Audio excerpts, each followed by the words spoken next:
нормально ма? Нормально. Айтпақшы, ана шалбарымды үтіктеп қойсайшы, пожалуйста. Сабинаң айтсаңшы, сол дейтін шығар. Ой, блин, прям осылай ма не сонда? Жоқ жерден ба? А? Мира? Не әңгіме?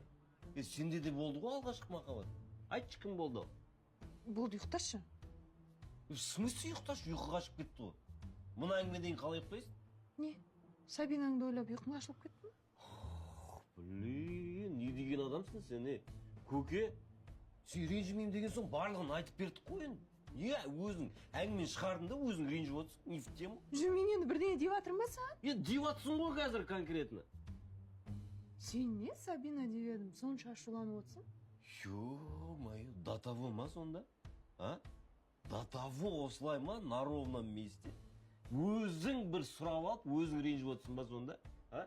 Қош, прям вот ұйықтар алдында осылай жасау керек, обязательно мен бір шаршап, жұмыстан кеп, ұйықтайын деп жатқан кезде, жоқ жерде бір болмайтын әңгімені шығарып, бір нәрсе болу керек, Кеттім мен кухнядан. Осы үйде ұйықтайтын күн бола ма, нормально, жоқ. Жай. Ондай мінезіңді Сабинаға көрсетесің. Қойшы!